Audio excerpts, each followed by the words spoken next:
É presidente do Conselho de Administração da Euronext Lisbon, a empresa que gera a Bolsa de Valores em Portugal. Ainda exerce o cargo de administradora na Euronext, um grupo multinacional que integra várias bolsas europeias. Licenciada em Economia pela Universidade Católica, detém um mestrado em Economia pela Universidade Nova e um Master Degree in Finance pela London Business School. A nível profissional, entre outras atividades, exerceu o cargo de assessora para os assuntos económicos do Primeiro-Ministro durante 4 anos, dirigiu o Núcleo de Emissões e Mercados da Agência de Gestão da Tesouraria e da Dívida Pública, IGCP, desempenhou funções na Comissão do Mercado de Valores Mobiliários, CMVM, e foi sócia executiva de uma empresa de consultoria durante cerca de 7 anos. Simultaneamente, tem acumulado funções de docente, lecionando vários programas de economia e finanças. Tenho o prazer de ter aqui comigo para uma conversa Isabel Lucha. Money! Here we go! The dollar is our god! Olá Isabel, como vai? Olá, é um enorme prazer, muito obrigada pelo convite. Muitos parabéns, Bárbara, por estes Obrigado. 4 anos É verdade. de sucesso deste programa e que, enfim, endereça uma questão fundamental, que é a literacia financeira em Portugal, que tanto precisamos de a promover e de a desenvolver. É verdade, nós decidimos agora, no âmbito destes 4 anos do podcast, trazer aqui um outro lado, ou seja, trazer pessoas que nos possam dar uma visão sobre vários temas e aqui, em particular, vamos falar de bolsa, investimentos e vários assuntos também relacionados com literacia financeira. E fazia-nos todo o sentido que a estreia fosse aqui com a Isabel. Mas queremos também conhecer o papel da gestora, queremos conhecer o outro lado, porque muitas vezes quem exerce estes cargos, nós não conhecemos a pessoa. Então, Isabel, eu começava por lhe perguntar, então quem é a Isabel Lucha? E contar aqui um bocadinho do seu percurso. Muito bem. Eu, enfim, profissionalmente, digamos assim, tenho vivido entre 3 amores, não é? 3 amores. Um primeiro é a minha enorme paixão pela economia, pela ciência económica e, portanto, em termos de formação, tem sido um percurso de formação contínua e também um percurso de ensino, porque, como referiu, já são mais de 35 anos de ensino universitário, ligado a várias disciplinas. Comecei com a matemática, a introdução à economia, depois economia financeira, gestão financeira e ultimamente tenho estado mais dedicada ao corporate governance para os alunos de mestrados e pós-graduações. E, portanto, tenho esse lado também, o meu lado académico, digamos assim. E depois tenho este enorme gosto por fazer coisas, não é? Que me motiva muito todos os dias, que é vir todos os dias com aquele sentimento de que venho fazer alguma coisa, mudar alguma coisa, construir alguma coisa, fazer algum projeto com pessoas, com a equipa, e com impacto, com stakeholders. Acho que uma das coisas que eu gosto muito de fazer é gerir os equilíbrios dos vários stakeholders. Enfim, talvez modéstia à parte, acho que é uma coisa que eu faço bem e as pessoas gostam e apreciam e, portanto, é isso que me motiva todos Como os é dias. que é um dia habitual seu? Enfim, nestas funções, normalmente os dias são muito variados, porque há responsabilidades institucionais, há projetos que estão a correr todos os dias, portanto há que coordenar os vários projetos, quer em termos locais aqui da operação da Euronext em Portugal, mas também em algumas atividades do Grupo Euronext. Eu tenho estado muito ligada também ao tema da sustentabilidade e do ESG e do desenvolvimento de produtos e serviços do Grupo Euronext nesta área e, portanto, tenho também, ocupo também algum do meu tempo, que gosto muito também nessa temática. E depois há as relações institucionais com o governo, com o regulador, com parceiros do mercado, associações ligadas ao setor financeiro e ao setor empresarial. E há uma função de representação institucional e digamos, de representação pública e de promoção da marca e da atividade e do Grupo Euronext, que também me ocupa. São dias muito variados entre estas... Começa a que horas, normalmente, o seu dia? Estas várias coisas.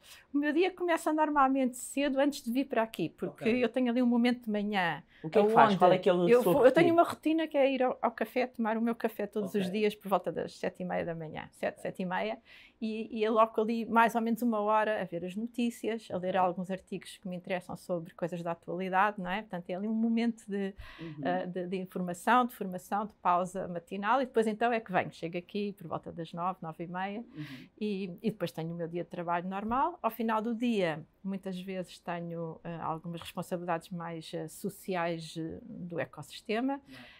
E, portanto, muitas vezes os dias são longos, mas tenho o privilégio, a sorte de fazer muitas coisas ao longo do dia que gosto muito e isso é algo muito importante. E então, se gostam de muitas coisas, eu agora, parece vai ser difícil, não é? A pergunta é, de todas estas áreas e todos estes pontos que toca todos os dias, qual é que é a área que mais gosta? Se tivesse que eleger, qual é que era? Pois, é um bocadinho difícil de dizer, mas eu diria o seguinte... o que eu aprecio na minha vida profissional ao longo dos anos, não é? Porque sempre vivi neste equilíbrio, não é? Foi de fazer um pouco destas três coisas. Houve um período onde eu estudava, não é? Fiz os meus 2 mestrados, trabalhava, sempre trabalhei em diversas organizações, como a Bárbara referiu, e dava aulas, porque sempre dei aulas, não é? Também na faculdade, na Universidade Católica. Às vezes dormia, mas ainda junto com isto tudo, eu acho que, às vezes as pessoas perguntam-me assim, o que é que acha que foi aquilo que o melhor correu, assim, o maior sucesso da sua vida? Eu acho que o maior sucesso da minha vida foi ter conseguido equilibrar isto tudo com uma família que eu adoro e que acho que correu muito bem, não é? Porque tenho 2 filhos fantásticos, já adultos, tenho um marido que ao fim de 40 e tal anos ainda lá está todos os dias para mim, que não é fácil, não é? E tenho, felizmente, também família, pais, sobrinhos, primos, dou-me extraordinariamente bem com todos eles. E consegue equilibrar esses... Muitos amigos e acho que tenho conseguido equilibrar tudo isto.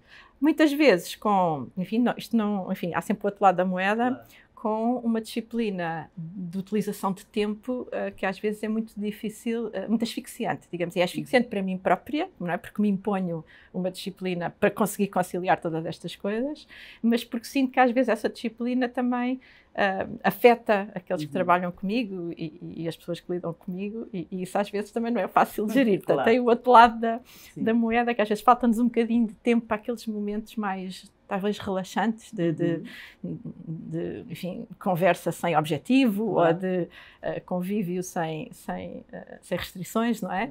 E é isso que às vezes o que eu sinto um pouco mais de falta. E onde é que carrega baterias, onde é que se refugia? Eu gosto muito e tenho procurado manter sempre também alguma atividade física, gosto muito de caminhar, de correr. Joguei ténis durante muitos anos, agora tenho uma lesão no joelho que não me permite fazê-lo, mas às vezes ainda jogo a pares, individual não consigo. Ainda não foi palpado? Mas, não, por acaso. Ainda não é das que se converteu? Ainda não me converti, mas gosto muito de caminhar na natureza, sobretudo. Gosto muito de natureza, gosto muito de mar. Gosto muito de um bom banho de mar, esteja frio ou esteja calor. Eu vou à praia tomar um banho de mar, não vou à praia apanhar sol, normalmente como as pessoas vão. E, portanto, é aí, essencialmente, com amigos e com a família que eu recupero as minhas energias. Olhando para a sua carreira, com tantos pontos relevantes, qual é que é, assim, um momento memorável que destaca? Se tivesse de destacar, assim, um momento, que momento é que destaca? Não é fácil destacar um momento, em termos profissionais, sim. Não é? Houve várias, enfim, coisas que me aconteceram que marcaram um pouco, enfim. Quando comecei esta função, acho que foi o culminar, digamos assim, de um percurso de esforço, de formação, de maturidade, e isso deu-me alegria, naturalmente, foi um momento importante. Foi um momento importante, e já aconteceu algumas vezes, quando uma colaboradora em particular, uma colaboradora da Euronext no Porto, que há uns tempos me disse... sabe, eu nunca teria, que trabalha connosco há 30 anos, eu nunca teria conseguido fazer aquilo que fiz e progredir aquilo que progredi se não fosse com a sua ajuda e com a sua inspiração. Porque me deu confiança para fazer o percurso que fiz. Isso para mim foi um momento muito especial, muito marcante. Sim. Depois, enfim, houve outros momentos interessantes, enfim, a passagem pelo gabinete de um primeiro-ministro é sempre então, com a idade que eu tinha, porque eu ainda era relativamente jovem, que idade é que tinha? Tinha 26 anos. Quando e foi de que primeiro-ministro? Do professor Aníbal Cavaco Silva. Estive lá há 4 anos, dos 26 aos 30 anos, e aí houve momentos muito, muito marcantes, porque é uma experiência única.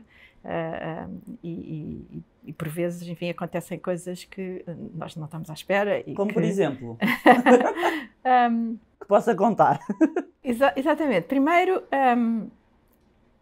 alguns momentos de muita muita pressão, porque é uma agenda sempre muito, muito carregada e onde é preciso, enfim, gerir muito bem o tempo. Lá está. Eu acho que foi aí também que eu me habituei a gerir o tempo com muita eficiência. E lembro-me de um momento em particular, e por falar em erros, nós também cometemos erros, não é? Lembro de um momento em particular que foi muito, onde senti uma pressão particular, que foi, nós preparávamos os seus discursos, não é? As suas intervenções, e recolhíamos informação e dados, e eu lembro de uma vez que tirei alguma informação do Financial Times, que era um jornal de referência financeiro sobre uma determinada matéria, e por azar aquela informação não estava correta, e ele, que tem uma memória extraordinária, identificou, e portanto foi um momento de stress em que eu aprendi de facto que enfim, o uso das fontes de informação é muito importante em muitas circunstâncias. Claro. Ou seja, esse acabou por ser aquilo que poderia ser um fracasso, virou um momento de aprendizagem. Naturalmente. Além desse ponto, além desse momento, tem assim algum fracasso preferido que tenha sido importante e relevante para si? Porque muitas vezes existe um cunho demasiado negativo nos fracassos, mas os fracassos é que muitas vezes, ou nas falhas, onde muitas vezes existe crescimento e conseguimos retirar muita aprendizagem. Sem dúvida. Tem aqui e muitos erros, de certeza, ao longo de todos estes anos. Há 2 ou 3 pontos que acho que são mais relevantes. Primeiro, nós quando fazemos o nosso, enfim, percurso profissional desta natureza, eu comecei por funções muito técnicas, não é? Muito individualistas, digamos assim, também, não é? Ou seja, com relativamente pouco trabalho em equipa. E depois tinha uma agenda muito pressionada, porque, como disse, não é? Durante muitos anos trabalhei, estudei e dei aulas ao mesmo tempo, e isso pressionava muito a minha... E habituei muito a trabalhar nesse registro. Depois, as funções que fui, para as quais fui evoluindo, já foram mais funções de gestão de equipas, não é? E agora nesta função em particular. E sinto que essa transição não foi fácil para mim e não foi fácil para as pessoas, porventura, que trabalharam comigo nesses períodos, precisamente por esta dificuldade, não é, de articular, porque quando nós fazemos as coisas individualmente temos um ritmo, não é? E quando fazemos em equipa, fazemos melhor, sempre, porque mais cabeças a pensar fazem sempre melhor, mas às vezes demoramos mais tempo, porque é preciso que todos avancem ao mesmo tempo. E este equilíbrio foi algo que eu tive que aprender a fazer e que no início não correu muito bem. Esse foi um aspecto. Depois, enfim, há sempre um tema difícil quando se gera empresas, pessoas, equipas, que é o tema da adequação das pessoas ao seu posto de trabalho, não é? Muitas vezes é preciso orientá-las, é preciso corrigi-las e em situações muito extremas, às vezes, enfim, temos que despedir pessoas e isso não é nunca de todo algo agradável e não é de todo algo que eu saiba fazer bem. Ainda hoje luto com dificuldades nessa área, mas estou sempre a aprender e, portanto, isto é um caminho também de aprendizagem. E já nos falou aqui um pouco de um dia típico, de todas as funções que faz uma presidente de uma bolsa. Falamos aqui que a Bolsa de Lisboa faz parte da Euronext e chamamos de Euronext Lisbon, porque depois há aqui o facto de pertencer a um grupo. Vamos por partes, então.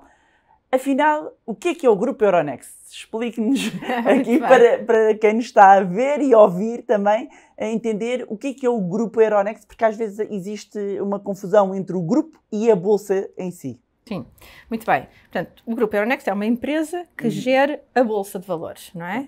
E gera uma Bolsa de Valores europeia, porque a Euronext está num conjunto de países, não é? Está em Portugal, está em França, está na Itália, está na Holanda, está na Bélgica, está na Irlanda, enfim. Há um grupo muito alargado. Nós já estamos em 15 países e a gerir mercado regulamentado em 7 países.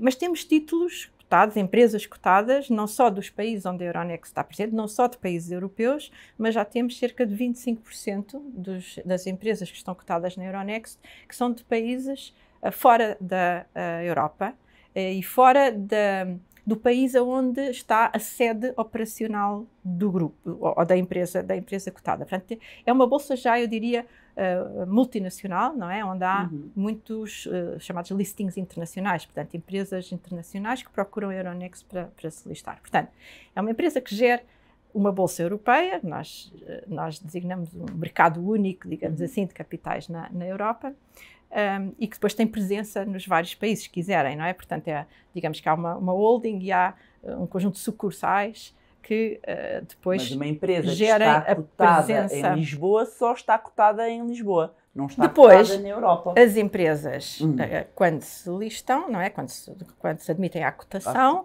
têm que escolher, digamos, uma porta de entrada, mas que é uma porta de entrada estritamente jurídica. Porquê? Porque a plataforma de negociação, seja de uma empresa portuguesa, seja de uma empresa francesa, ou seja de uma empresa irlandesa, é exatamente a mesma plataforma. Portanto, nós dizemos que o que nós disponibilizamos é um mercado único, uma plataforma única, onde todas as 2.000 empresas que estão cotadas são negociadas. Portanto, todos os dias, não é? Entram as ordens de compra e venda, isto é o que uma bolsa faz, não é? O que é que uma bolsa faz? É um software, não é? Uma plataforma, um computador grande, onde entram todos os dias as ordens de compra e venda, não é? Da Galp, da EDP, ou da Total, ou de outras empresas que estão cotadas, e o que o algoritmo faz, o que o software faz é casar as ordens de compra e venda de acordo com os preços e as quantidades e a prioridade de entrada, não é? As que entram mais cedo casam mais cedo, digamos assim, há um encontro mais cedo. E depois das ordens estarem casadas, informamos os investidores, os membros do mercado, que depois informam os investidores, que aquela ordem foi executada àquele preço, que é o melhor preço que é possível fazer no mercado. E é muito importante perceber isto, porque de onde é que vem o preço das ações? Às vezes as pessoas perguntam, não é? De onde é que vem o preço das ações? Vem exatamente deste algoritmo que otimiza as ordens de compra e venda. Já não Nós temos não temos papéis, nada a ver. já não dou um papel para vender. Também já não me dá um papel, dá-me uma ordem, não é? Eletrónica, que representa um título que tem um registro também eletrónico, no fundo é como se fosse uma conta bancária de dinheiro, e a Bárbara dá-me uma ordem, não é? De transferência, digamos assim, ou de venda desse ativo que tem na sua conta bancária, e o que a Euronext faz é exatamente esta plataforma, que o faz de uma forma segura, de uma forma organizada, de uma forma transparente, com regras que todas as pessoas conhecem, que estão disponibilizadas no nosso website, e tem uma entidade reguladora que supervisiona tudo aquilo que nós fazemos, que é a CMVM, onde eu também trabalhei, não é? E portanto já conheço também os dois lados desta realidade. E é exatamente isso que nós fazemos, é esse serviço que nós prestamos. Portanto, nós não temos nenhuma interferência nessa formação de preço.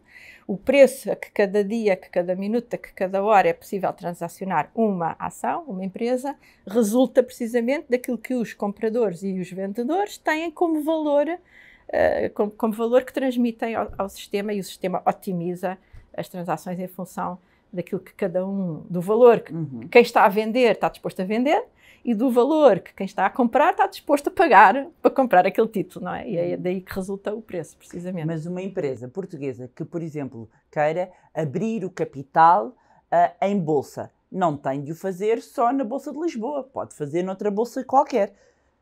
Qual é que é, neste momento, e aqui a pergunta enquanto Presidente da Bolsa de Lisboa, não é?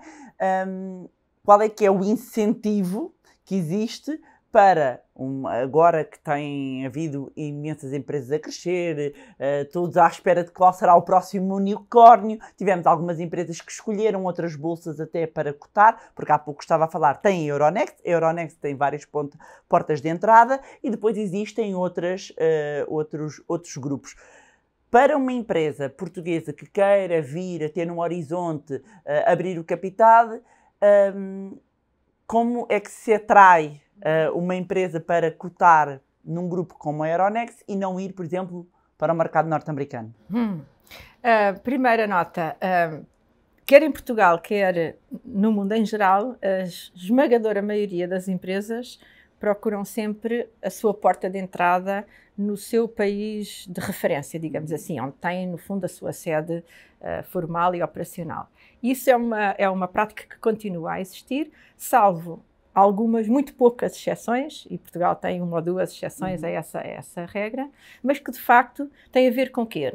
Não é? Onde é que as empresas devem procurar, qual é o racional, no fundo, para procurar um determinado mercado? O racional é, as empresas devem, a Bolsa o que é que dá? Não é? Dá financiamento às empresas, proporciona fontes de financiamento, seja por capital, seja por dívida, através, por exemplo, de emissões de obrigações, portanto, proporciona financiamento, proporciona visibilidade, proporciona credibilidade, porque estar cotado implica cumprir um conjunto de regras e isso atribui uma determinada credibilidade e transparência às empresas, que é muito importante para diversos objetivos, de conquistar clientes, fornecedores, noutras partes do mundo, etc. E proporciona, enfim, depois uma forma de entrada ou de saída dos seus founders, dos seus acionistas de referência.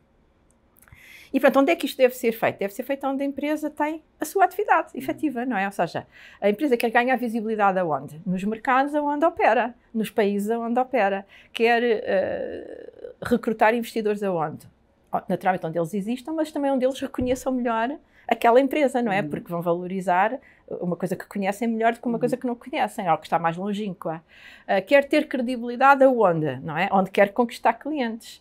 Onde tem os seus parceiros. Portanto, é isso que determina, no fundo, a porta de entrada. Não é? É muito mais estratégico do que Porque propriamente, porque depois os investidores, em geral, vêm um pouco de todo o mundo, ou de toda a Europa, se quiser, não é? Estamos a falar de empresas essencialmente portuguesas e europeias, vem um pouco de toda a Europa e vem de todo o mundo, como referiu muito bem. Depois, outro aspecto muito importante é a liquidez do mercado e a capacidade que o mercado tem, ou que a Bolsa em particular, ou que esta Bolsa em particular tem de atrair e de ligar esses investidores. Uma Bolsa como a Euronext, não é? Que está em 15 países, tem, portanto, que tem 6 mil e muitos investidores institucionais ligados, que tem muitos milhares de investidores individuais ligados quer dizer que fazem operações sobre estes títulos, tem uma capacidade, não é, de oferecer liquidez, de oferecer serviço, de oferecer visibilidade às empresas que não têm certamente outras bolsas mais pequenas ou outras bolsas mais regionais, não é? Portanto, eu penso que a Euronext neste momento, enfim, sou juiz em causa própria, mas objetivamente, sendo a única bolsa verdadeiramente pan-europeia que neste momento oferece esta proposta de valor, é uma bolsa incontornável, mais uma vez, para empresas que tenham uma base essencialmente europeia e cuja expansão, não é, também passe muito pela Europa. Se me disser assim, olha, há uma empresa tecnológica e cuja maior parte da operação está nos Estados Unidos, cujo centro de decisão está nos Estados Unidos, ainda que tenha lá 2 ou 3 portugueses, se calhar faz mais sentido fazer uma operação do outro lado do Atlântico, porque a sua operação está lá, não é? E é esse o racional da escolha. E por isso é que a maior parte das empresas europeias continuam a fazer IPOs na Europa, efetivamente. Muito bem. Relativamente ao índice, para as pessoas entenderem, nós temos, quando as empresas são admitidas à cotação, há um listen, portanto, elas são admitidas à cotação e vão para o índice geral e depois há o principal índice da Bolsa, que durante muitos anos foi chamado PSI20, recentemente, há pouco tempo, face aos anos, que alterou o nome para PSI. Primeiro, perguntava-lhe explicar como é que é feita a escolha, quais é que são mais ou menos, grosso modo, os critérios para uma empresa passar a integrar o índice e o porquê da mudança do nome.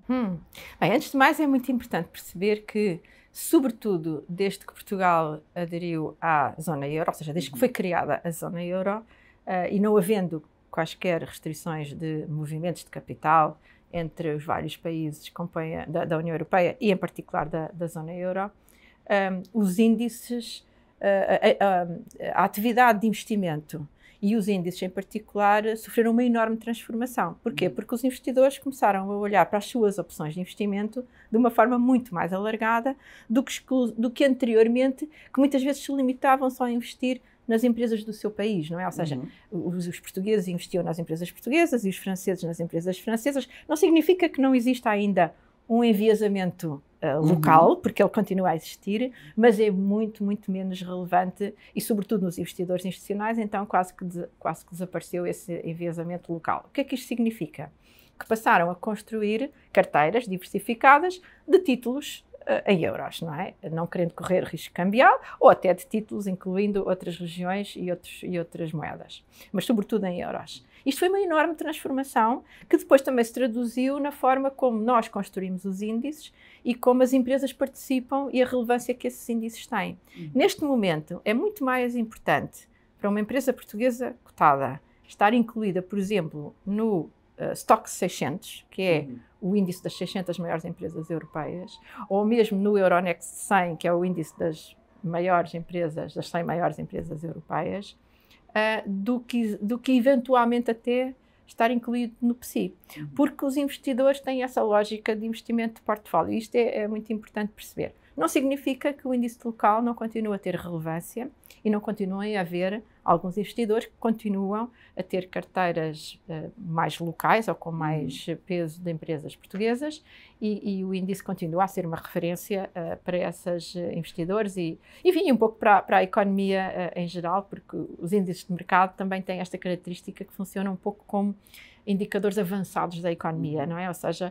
Portanto, quando nós vemos a cotação e queremos ver as bolsas, vamos ver os principais índices. Vamos ver os principais índices e, portanto, vamos vendo dia a dia como é que os índices vão evoluindo e podemos tirar daí uma informação que, historicamente, enfim, se tem revelado como tal, que é, se nós vimos que os índices estão a cair mais ou menos sistematicamente durante 4, 6, 8 semanas, é porque a economia real, a dado momento, não é? Daí a 6 meses ou daí a 1 ano, vai começar-se a sentir alguma depressão económica e, ao contrário, não é? Quando vimos os índices a subir sistematicamente, é porque há ali uma perspectiva, um otimismo, que normalmente depois se transmite numa evolução da economia real positiva nesse horizonte, 6 meses, 1 ano. Portanto, é muito interessante acompanhar os índices, não só pela informação que eles nos dão do dia-a-dia da evolução da cotação daquelas empresas, mas também como um indicador económico avançado da economia. Porquê é que nós mudamos a designação do índice? Os índices, para serem interessantes para os investidores, as empresas têm que ter uma certa dimensão e uma certa liquidez, não é? Ou seja, tem que ter um chamado free float, que é a percentagem de ações que está disponível para negociar todos os dias, ou seja, que não está nas mãos de investidores de referência, digamos assim. Um exemplo concreto, por exemplo, na Jerónimo Martins, as ações que estão na família Jerónimo Martins normalmente não são negociadas porque a família não as quer negociar. Claro. E, portanto, o free float são as outras ações que estão disponíveis para negociar. E, portanto, é importante que as empresas tenham um free float elevado e que dinamizem, não é, também a negociação e distribuindo as ações por um leque diversificado de investidores. E o que aconteceu nos últimos anos na economia portuguesa é que tivemos um movimento de concentração de empresas e, portanto, temos menos empresas maiores, mas temos menos empresas efetivamente cotadas, mas efetivamente empresas muito maiores, porque algumas delas... 20, não é? Algumas delas foram sendo adquiridas ou adquirindo outras e, portanto, houve um movimento. Houve algumas que saíram por outras razões menos positivas, infelizmente, mas o facto é que começámos a perceber que tínhamos no índice algumas empresas que não tinham free float suficiente e, portanto, não tinham liquidez suficiente e que, porventura, isso poderia pôr em causa a atratividade do índice. Porque depois, um outro aspecto muito importante é que muitos dos investidores que usam os índices também utilizam instrumentos derivados para fazer cobertura de risco ou para fazer determinados ajustamentos nas carteiras. E os derivados, não é? Os contratos de futuros ou contratos de opções, também têm que ter um índice com empresas muito líquidas para poder ser negociado eficientemente.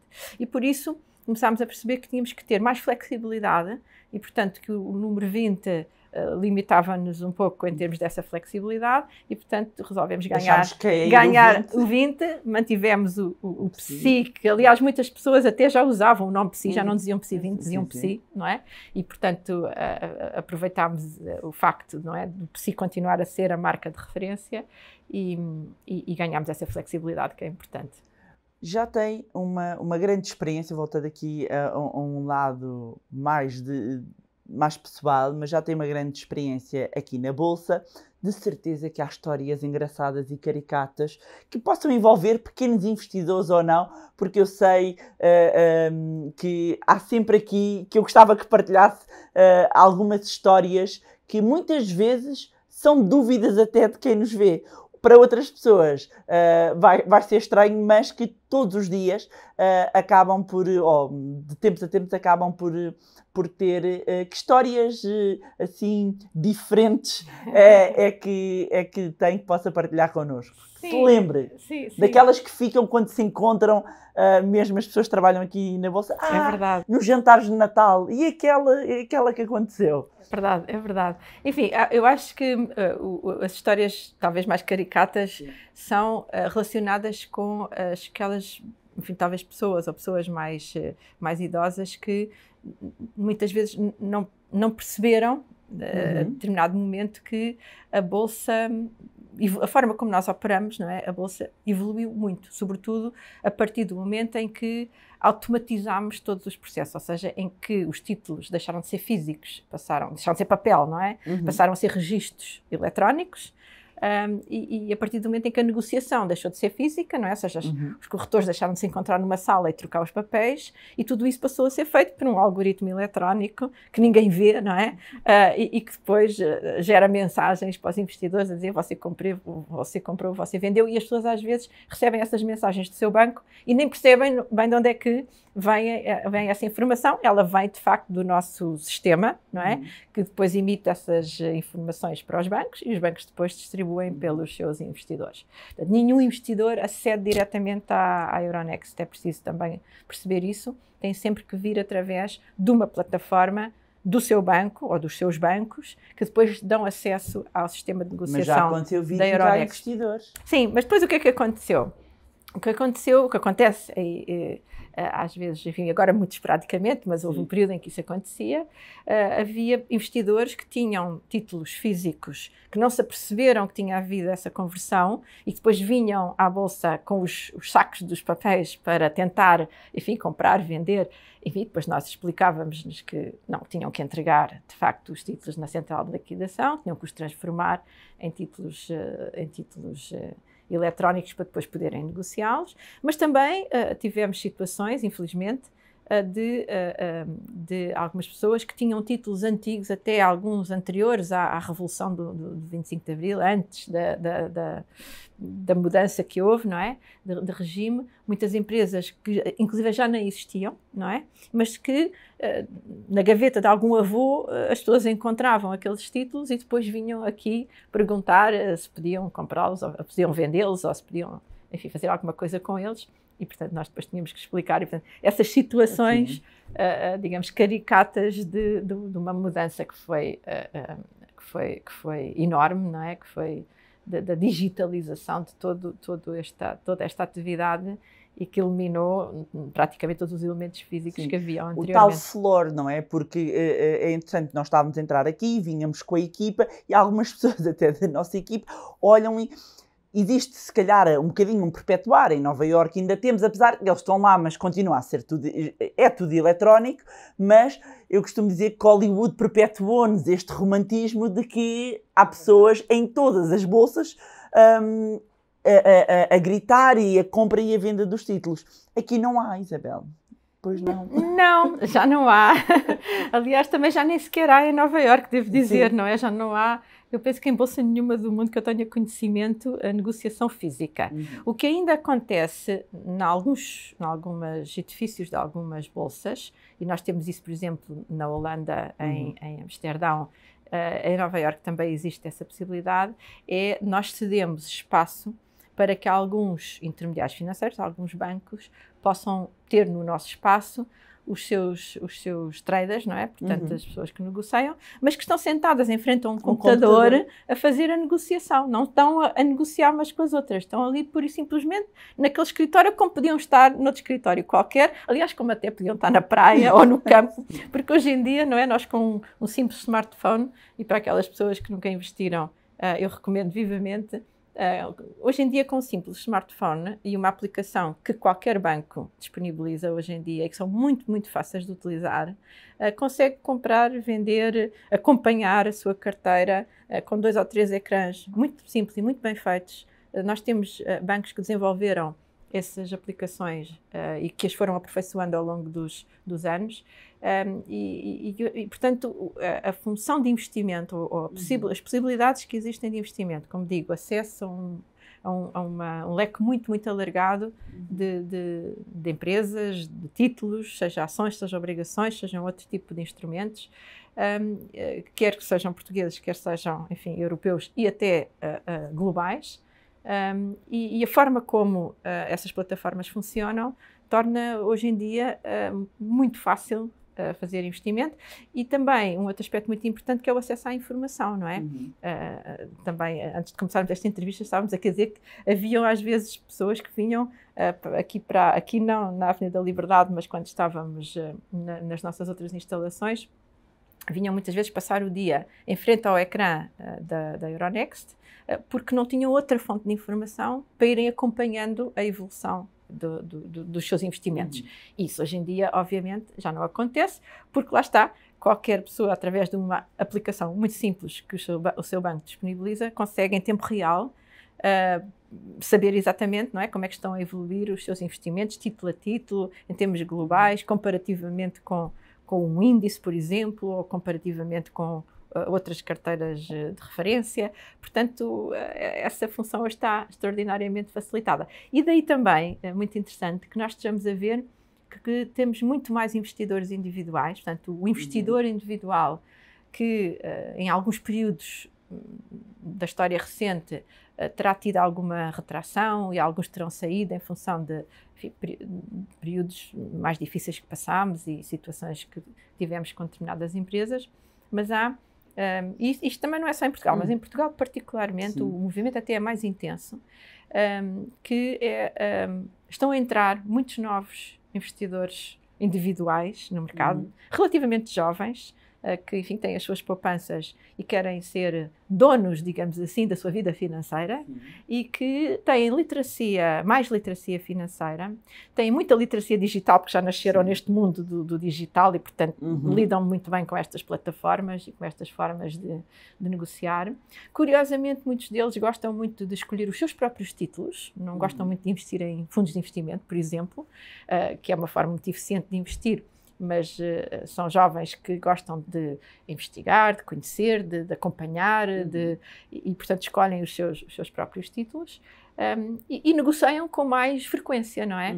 O tempo médio de detenção de títulos por parte do investidor individual tem-se reduzido significativamente, porque este novo investidor, se quisermos assim, é mais dinâmico na negociação que faz. Depois temos em Portugal um outro fenómeno muito interessante, que é o investidor estrangeiro. Nós temos, todos nós, não é? Andamos aí nas ruas de Lisboa, do Porto, enfim, e um pouco por todo o país, e sabemos que temos muitos estrangeiros a viver em Portugal.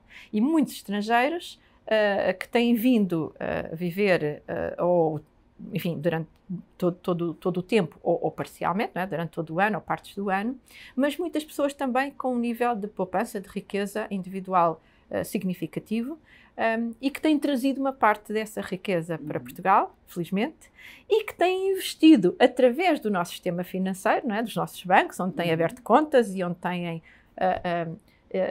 enfim, utilizando as aplicações, lá está, que estão disponíveis, e investem nas nossas empresas. Portanto, nós sentimos um aumento significativo do volume geral de negociação nas empresas portuguesas, e em particular da negociação que tem origem no investidor de retalho. Nós chamamos de investidor de retalho, o investidor individual, e esta parcela do investidor estrangeiro é cada vez mais importante e mais interessante. E muitos deles são também muito literados financeiramente, além de tecnologicamente, e portanto são, desse ponto de vista, bons investidores, não é? Portanto, são investidores que sabem o que é que estão a fazer e que investem, enfim, num leque alargado de instrumentos e que dão mais dinâmica, mais liquidez. E isso é positivo, obviamente, para todos, porque o mercado, quanto mais liquidez tiver, melhor é a formação do preço e, portanto, é melhor para todos os investidores. Falou aqui da evolução do investidor individual ou do investidor de retalho, que teve um período que se retraiu e todos sabemos, falamos de casos de BES, falamos de casos de Banif,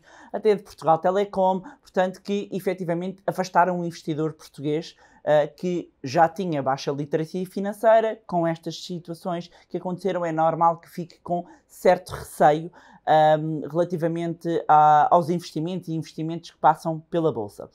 Mas, de alguma forma, haver políticos que perpetuam a expressão jogar na Bolsa não é continuar, no fundo, a afastar o pequeno investidor, porque se fôssemos, se calhar, analisar o investidor individual numa franja etária mais nova, sim senhor, acredito que sejam daí que venham o maior número, mas se formos avaliar pessoas que se calhar viveram estes casos que eu estou a falar, ainda existe aqui algum receio. Como é que, enquanto presidente da Bolsa, como é que se sente quando ouve a expressão jogar em Bolsa?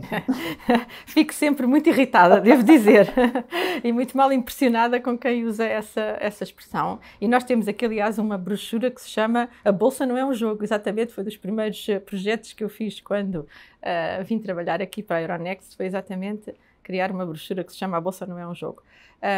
Porque, porventura, os casos mais dramáticos que aconteceram com essas falências e empresas falirem é algo que acontece, não é? Nós não podemos dizer que aconteceu só em Portugal, que aconteceu só naquele momento. Houve ali, enfim, alguns casos muito infelizes e que coincidiram no tempo, mas sempre houve falências de empresas cotadas e há de continuar a haver no futuro.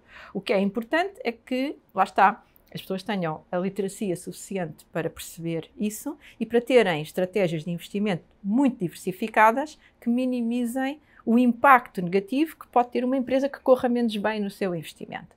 E o que me deixa particularmente triste nesses casos é perceber que houve pessoas que investiram demasiado, uma parte demasiado grande, não é, das suas poupanças numa empresa apenas ou num título apenas. E foi aí que apareceram, de facto, os casos mais dramáticos. Tendo havido mais literacia, mais informação e não encarando também a Bolsa como um jogo, porventura o impacto seria sempre negativo, porque sempre que uma empresa tem dificuldades, e sobretudo empresas grandes e um grande banco, como foi o caso, teria sempre um impacto negativo, mas teria um impacto muito menos dramático, muito mais distribuído do que aquele que foi porventura para algumas pessoas que tinham de facto uma exposição demasiado grande. E daí a importância muito grande da literacia financeira, para toda a gente. E, pegando neste ponto da literacia financeira, os dados do Banco Central Europeu mostram que Portugal está na cauda da zona euro. Não deveria ser a educação financeira uma prioridade?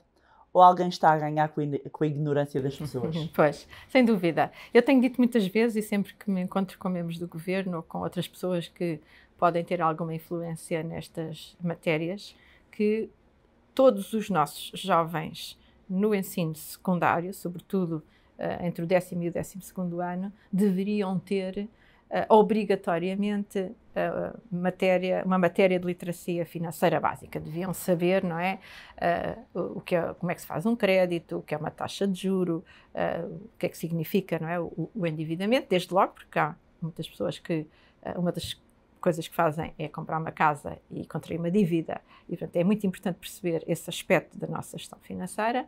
E depois há um outro aspecto, talvez que aqui também me diga mais respeito, que é o que fazer com as poupanças, não é? O que fazer com as poupanças. E muitos portugueses, cerca de 70% dos portugueses, nunca fez um investimento financeiro, portanto nunca aplicou a sua poupança em títulos, limitam-se a fazer depósitos, investem na sua casa, efetivamente, quando compram uma casa estão a investir, não é? Ao pagarem o seu crédito, e é tanto quanto a sua vida financeira se resume a isso. Quando, de facto, o que gera valor a médio e longo prazo na economia são as empresas, e se nós não investirmos em ações de empresas ou em obrigações de empresas, o potencial que temos de fazer crescer a nossa poupança, sobretudo a médio e longo prazo, como referi, muitas pessoas, muitos cidadãos fazem poupanças de muito médio e longo prazo, designadamente, por exemplo, às suas reformas, e, portanto, essa perda, não é, de remuneração, quando capitalizada durante muitos anos, a Bárbara explica muitas vezes o que é o conceito de capitalização, não é? Sim, sim. É quando há uma taxa de crescimento em cima de uma taxa de crescimento e quando nós capitalizamos ao fim de 30, 40 anos de poupança, a perda é enorme, não é? Se não tivermos feito aplicações que tenham, e às vezes uma aplicação que dê mais 1 ou 2% de taxa de juros anual, ou taxa de dividendos, não é? No caso de empresas, ao fim de 40 anos faz uma diferença enorme, enorme. E é isto que nós temos que fazer perceber às pessoas, que é, elas têm que ter uma gestão, não é, mais diversificada e devem ter uma componente da poupança investida em títulos com rendimento, efetivamente. Nos últimos tempos temos assistido também a cada vez mais casos de burlas, muitas vezes mascarados de investimentos. Usam-se certos investimentos para burlas, para fraudes, para esquemas pirâmide. E o que eu lhe queria perguntar eram essencialmente duas coisas. Uma, o que é que, na sua opinião, as entidades podem fazer? Dois, que alertas é que podemos deixar aos investidores, aquelas red flags, não é? Aquelas bandeirinhas vermelhas, traduzindo, que é o capital seguro, nunca perde dinheiro, aqueles alertas, aqueles cuidados que todos devemos ter, porque, efetivamente, há burlas que estão cada vez mais sofisticadas, outras não tanto. No entanto, a falta de literacia leva a que as pessoas não consigam entender. Portanto, estas duas perguntas, que sinais é que devemos ter atentos e o que é que as entidades e diferentes stakeholders que estão no sistema podem fazer, na sua opinião? Muito bem. Não, isso é um fenómeno que tem vindo a ter mais expressão. E as entidades, começando pelas entidades, e já vou aos conselhos, e as entidades do ecossistema, tanto a Euronext, os bancos, sobretudo, não é? Têm vindo a tomar medidas diversas, não só de segurança dos sistemas, de alertas quando qualquer informação ou qualquer e-mail ou qualquer ordem parece mais suspeita, não é? Por diversas razões. Temos vindo a desenvolver mecanismos que tentamos, enfim, que protejam o máximo possível as duplas, triplas confirmações que os bancos hoje em dia exigem quando se dá uma ordem de compra de alguma coisa, não é só de títulos, não é? De qualquer coisa. Tem que confirmar o e-mail, depois tem que mandar um código, enfim. Tem havido mecanismos que se têm desenvolvido para limitar este tipo de situações, no entanto, elas continuam a existir e, como disse, há algumas mais sofisticadas. A inteligência artificial é um perigo adicional, não é? Porque consegue-se replicar a voz das pessoas, consegue-se replicar a imagem, consegue-se replicar o argumentário, o texto. Não é? Anteriormente... É um desafio adicional. Regulação até? É um desafio adicional para a regulação, mas é um desafio adicional para cada um de nós, não é? Que temos que lidar, por um lado, com sistemas digitais, eletrónicos, porque eles são muito eficientes e temos que viver com eles, naturalmente, mas ao mesmo tempo temos que ter alguns cuidados adicionais. Vou dar um exemplo muito concreto. Até há algum tempo, uma das formas de identificar esquemas fraudulentos era através de erros ortográficos até, nos textos que nos chegavam, não é? Se nós vimos qualquer coisa que tem um erro, ou 2 ou 3, é porque provavelmente aquilo vem da origem de alguém estrangeiro, que não sabe a nossa língua, que fez uma tradução mal feita e pronto. Portanto, isso é logo um sinal, não é? Um erro ortográfico, ou 2 ou 3 numa mensagem, é logo um sinal. Depois, por exemplo, outro sinal é a urgência. Você tem só 4 horas para conseguir este prémio, ou para conseguir este benefício. É sempre uma coisa muito urgente, senão vai perder esta oportunidade. Esse é outro sinal, não é? Muitas vezes vem nestas tentativas de fraude. E a inteligência artificial, como eu referi agora, tem muito mais capacidade de escrever bem, não é? Nós sabemos que consegue-se escrever em qualquer língua corretamente, utilizando estas ferramentas, de replicar, como digo, imagem, voz, etc. Temos que ter, todos nós, muito mais cuidado e também, naturalmente, os reguladores têm que ter mais cuidado.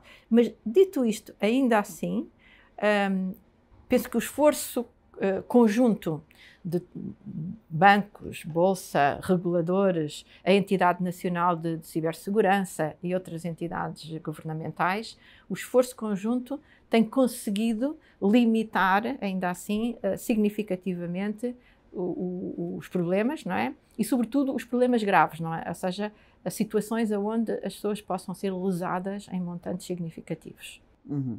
Relativamente ao tema da igualdade de género, e pegando aqui nos dados, eu sei que a Isabela também é muito sensível a este tema, mas pegando os dados aqui do World Economic Forum, que demonstram que serão necessários 132 anos para se atingir a igualdade de género. A Comissão Europeia tem vindo a introduzir medidas para fechar este gap, este espaço que existe, e traduzindo isto para o mundo empresarial, para os conselhos de administração, as empresas cotadas, têm que cumprir um conjunto de regras. Mas a verdade, Isabel, e somos duas mulheres a andar no meio dos homens, continuamos a ser mulheres a andar no meio dos homens.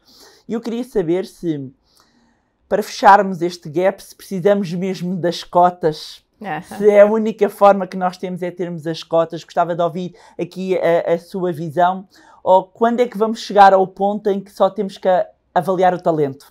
Exatamente. Pois nós estamos lá, efetivamente, e há muito caminho ainda a fazer, não é? Isto é um tema cultural, antes de mais, e é importante percebermos isso para sabermos exatamente o que é que temos que fazer e como é que lá vamos chegar. E é um tema cultural, enfim, há um estudo da Comissão Europeia, que aliás depois esteve na origem de muitas destas medidas que têm sido propostas e que têm sido tomadas, que foi tentar averiguar na Europa toda, não é? Quais eram as causas que ainda faziam com que, de facto, nós tivéssemos muitas situações de desigualdade e, sobretudo, também ao nível dos cargos ou das funções de gestão, de administração, ainda onde o gap ainda é maior do que, porventura, noutras funções. E, de facto, há 2 ou 3 fatores, como digo, culturais. Um é a distribuição desigual das tarefas domésticas. Ainda na Europa, e mesmo em países nórdicos ou mesmo em países diversificadamente, ainda há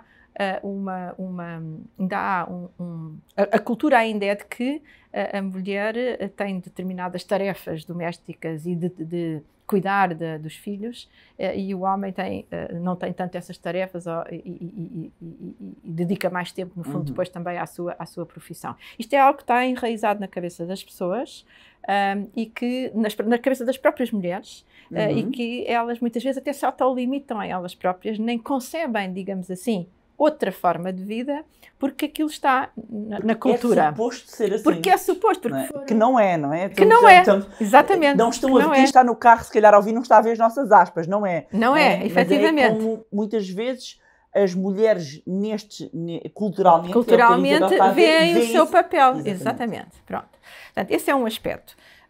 Segundo aspecto, depois tem a ver com a forma como organizamos o trabalho.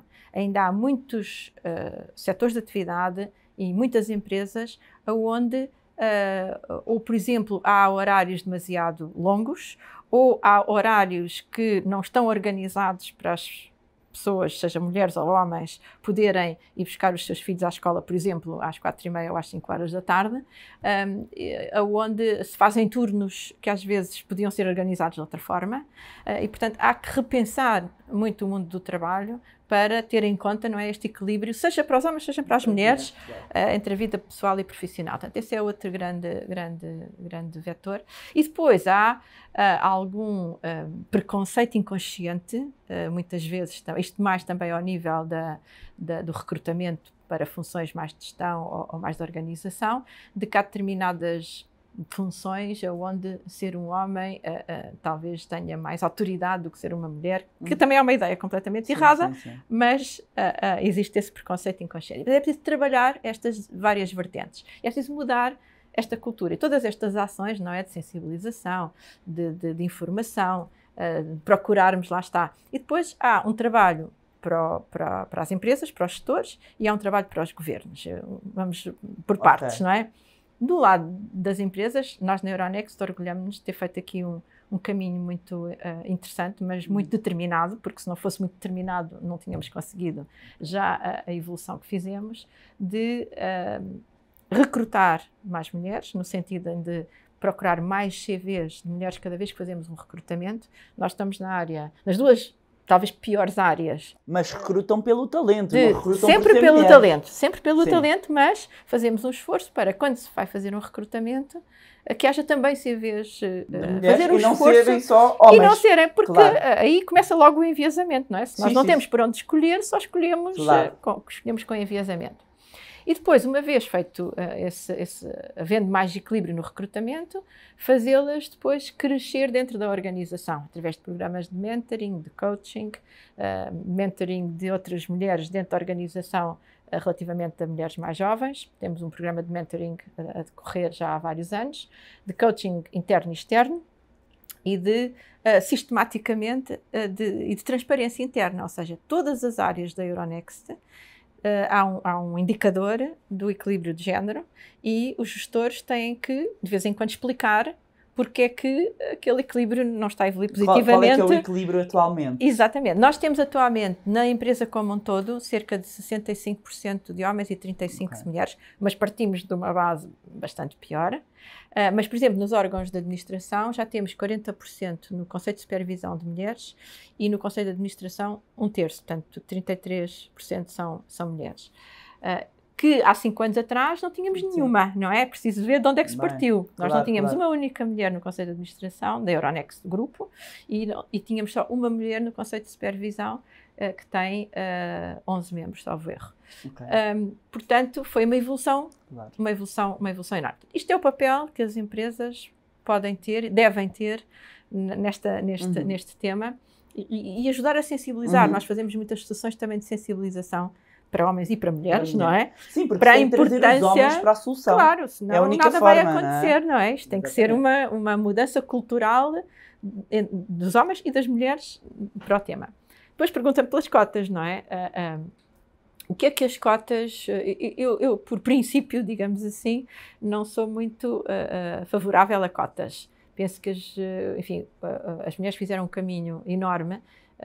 Tudo começou com tudo começa com a formação, não é? Portanto, a formação de base é extremamente importante, a educação, mas penso que esse tema está ultrapassado. Nós hoje temos tantas ou mais mulheres, por exemplo, com formação universitária como temos homens, portanto já estamos, embora não seja igual em todas as áreas, não é? Há um déficit na tecnologia, que isto não há um déficit na engenharia, mas depois não se reflete. Então, se há mais mulheres a sair das universidades, onde é que elas se perderam? Elas perdem-se ali. Exatamente. No middle management. No middle management e quando têm filhos, não é? Quando, constituem família, etc., perdem-se ali. Eu tenho que partilhar com isto uma frase que eu ouvi uma vez e que gostei muito, que é: não esquecer que metade do mundo são mulheres e a outra metade são os filhos delas.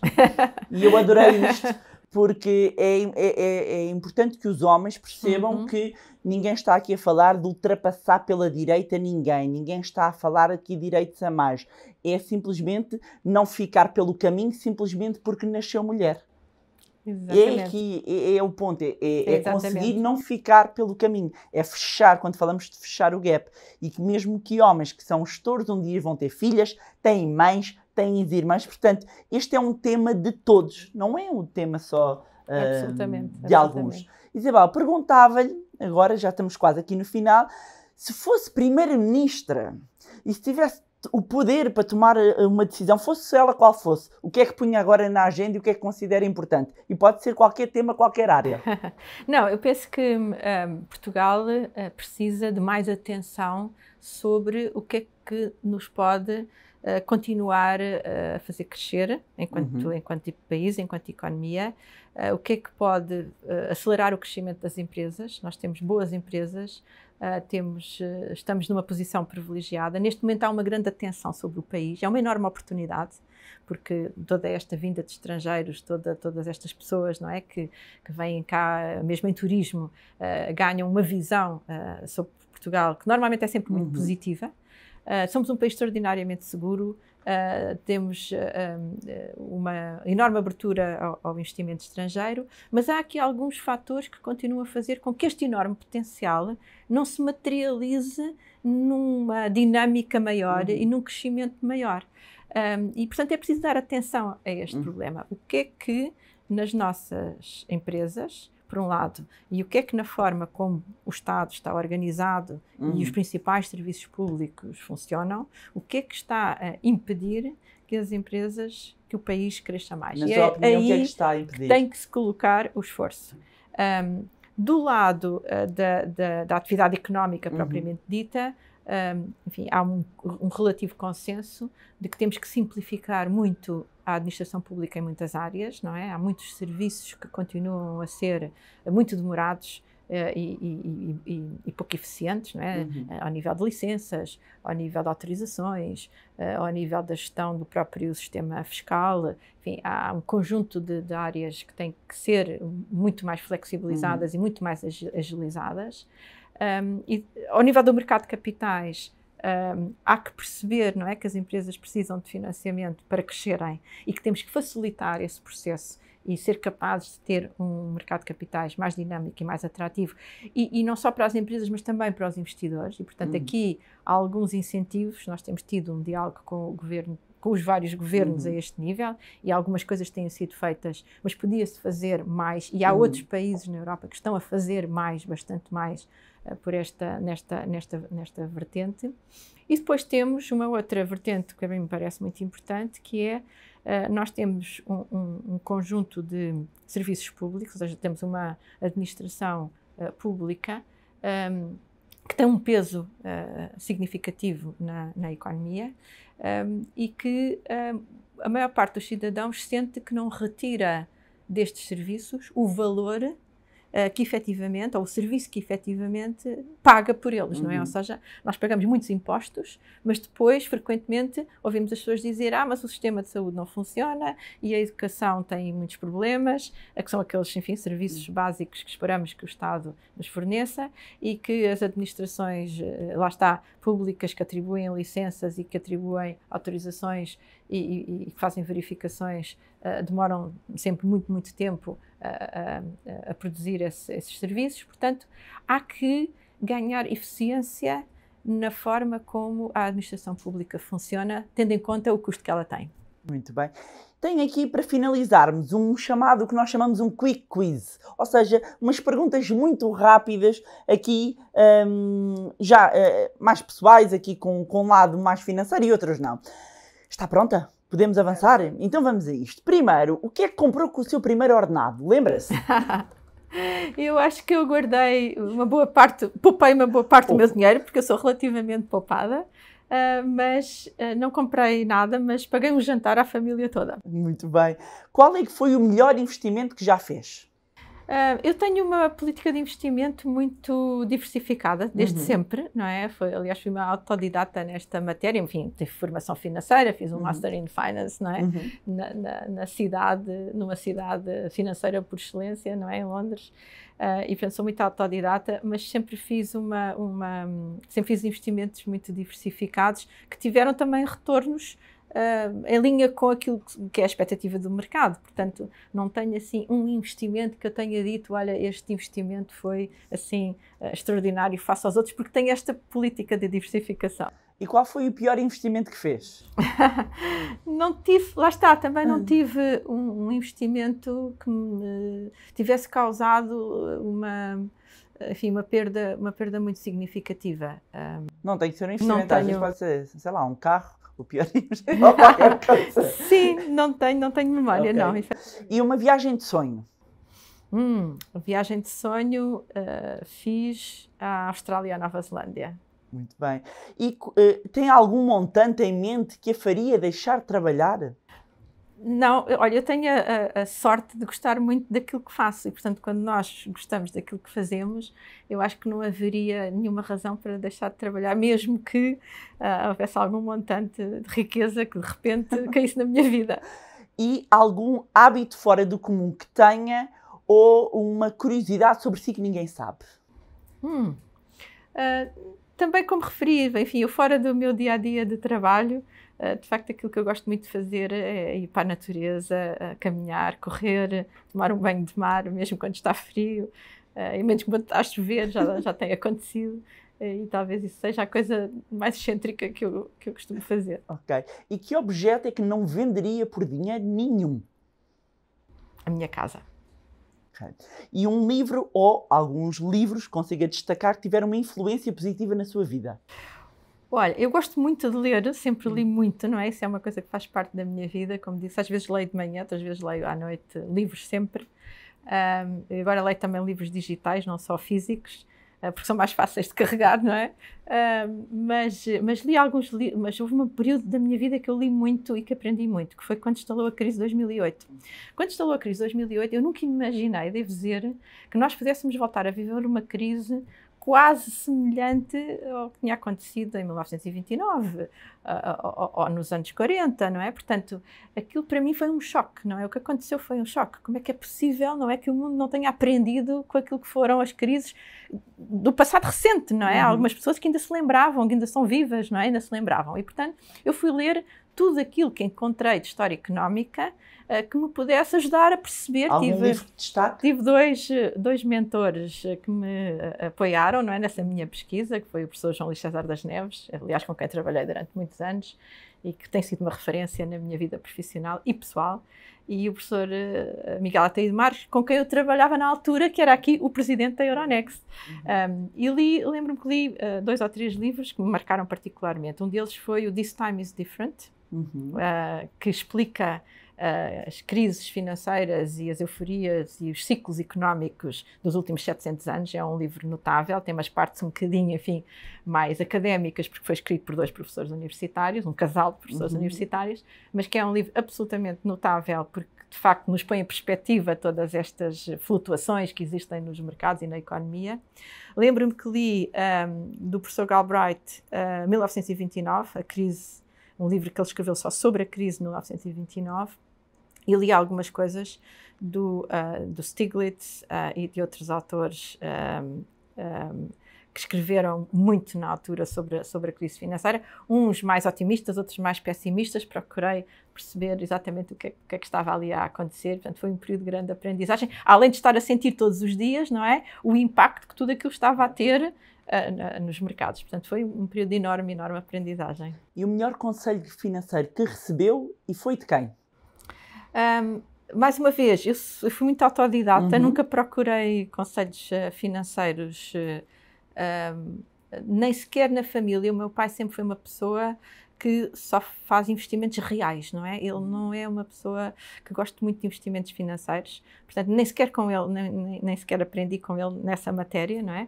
Portanto, foi sobretudo muito... E nunca procurei, nem sequer em bancos ou em profissionais de investimento, nenhum conselho. Como digo, tenho sido sempre muito autodidata nestas matérias. Gosto muito de ler as letras pequeninas e de ler os prospectos dos produtos e não invisto em nada que não perceba, não é? Isso é uma recomendação que eu também dou às pessoas, nunca invistam em nada que não percebam efetivamente o que é, ou que ninguém vos consiga explicar em poucas palavras o que é que aquele instrumento significa. E se tivesse de dar um conselho a um jovem que vai agora entrar no mercado de trabalho, qual era o conselho que dava? Eu acho que para os jovens, enfim, e isto foi um pouco também aquilo que foi a minha evolução, as pessoas são muito mais, têm muito mais sucesso, definindo sucesso como, eu preciso saber definir sucesso. Para mim, sucesso é quando nós somos capazes de fazer aquilo que gostamos, essencialmente, né, na maior parte do tempo. Nunca há carreiras nem lugares perfeitos, mas fazendo aquilo que gostamos na maior parte do tempo e, com isso, termos alguma remuneração que nos permita ter uma vida, enfim, uma vida tranquila. Isso, para mim, é a definição de sucesso. Portanto, como é que se constrói isso? É procurar aquilo que se gosta de fazer e que se é bom a fazer, e depois tudo o resto vem naturalmente a partir daí. Portanto, cada um tem que encontrar, não é, o seu caminho, aquilo que gosta, aquilo que o move. Eu, às vezes, já me aconteceu várias vezes ao longo da minha carreira, dizer assim, eu esta semana tenho aqui um tema que eu tenho que abordar profissionalmente porque é importante para a empresa, mas eu não gosto mesmo disto. Eu gosto mesmo daquele outro tema e vou investigar sobre aquele outro tema e ponho aquele de lado, não é? Isto já me aconteceu várias vezes. E depois, mais à frente, nós pensamos assim, isto não é uma coisa que eu gosto, mas não vai servir para nada. Não é verdade. Porquê? Porque mais à frente, como eu sei daquele assunto, não é? E aquele assunto é algo da atualidade ou é algo que é relevante, ou, enfim, normalmente também me interesso por esses temas, mais adiante na minha vida vai-me ser útil, não é? E, portanto, é isto que também é importante, talvez, recomendar, que é não ficamos restritos àquilo que temos que fazer no nosso dia-a-dia, e muitas vezes temos que fazer tarefas sobre coisas que não nos interessam particularmente, mas temos que as fazer, faz parte, mas não deixar que isso tome conta da nossa vida e continuarmos a seguir os nossos interesses, aquilo que gostamos, aquilo que temos paixão, porque é aí que nós vamos encontrar o sucesso, efetivamente. Muito bem. Isabel, muito obrigada aqui por esta agradável conversa. Uma vez mais agradecer, Isabel, por nos receber aqui na Bolsa de Lisboa. Foi um enorme gosto. Muito obrigada, Bárbara, e muitos parabéns mais uma vez e muito sucesso para o programa. Obrigada. Antes de terminar, deixar aqui uma nota para a Masterclass Investir Agora. É 100% online, 100% gratuita e vai realizar-se no dia 5 de setembro às 21 horas.